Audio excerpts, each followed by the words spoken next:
L'Épître aux Colossiens nous présente Christ dans sa plénitude, et sa plénitude en nous, Christ en vous, l'espérance de la gloire. Tandis que les chapitres 3 et 4 de 2 Corinthiens démontrent que Christ est tout pour vous. Dans la première épître, Christ est loin d'être tout. Ce sont les hommes et les choses qui sont en évidence. Paul, Apollos, les dons spirituels. Et Paul se donne beaucoup de peine pour amener les Corinthiens à Christ.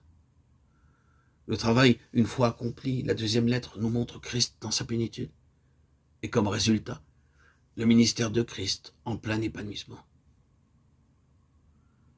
Cette révélation intérieure de Jésus-Christ marque un progrès considérable. C'est le principe de la croissance spirituelle qui est entré en jeu de par l'initiative de Dieu. Voilà les Corinthiens parvenus à une maturité plus grande. Et on ne peut pas ne pas remarquer la différence. La première lettre nous laissait tout en émoi à propos de ces gens, tandis que la seconde manifeste une profonde métamorphose. Ils sont allés de l'avant, et l'apôtre peut, dès le début de sa lettre, leur tenir ce langage.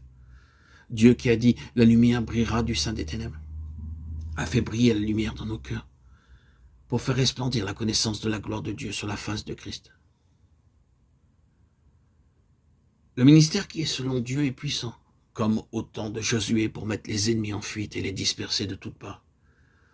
Or, ce ministère ne peut s'exercer qu'en vertu de ce que Christ est en nous. Ah, si nous pouvions seulement restaurer le ministère sur cette base-là.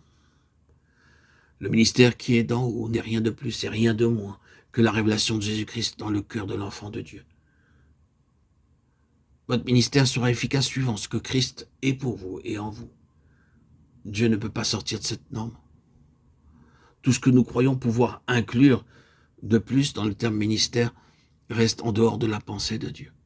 S'il met à nu toute notre vie intérieure, ce témoignage n'en devient pas moins une obligation très simple. Ce ne sont pas nos dons de parole qui nous qualifient, ni notre bagage intellectuel. Nous bénissons Dieu pour toutes les ressources de cet ordre qu'il lui plaît de mettre à notre disposition et qui peuvent trouver un emploi utile. Mais si vous commencez à compter là-dessus, vous vous trompez. La question n'est pas de savoir parler ou de pouvoir mettre en avant des dons naturels ou les avantages d'une culture supérieure. Ce que le Seigneur Jésus est en nous et ce qu'il est pour nous, réfracté au dehors par le prisme de notre vie, tout le ministère est là. Vous pouvez être le prédicateur le plus malhabile, sans empêcher pour cela le rayonnement de Christ d'accompagner votre personne. Et le potentiel que représente Jésus-Christ dans votre vie peut être tel que l'ennemi commence à s'en émouvoir.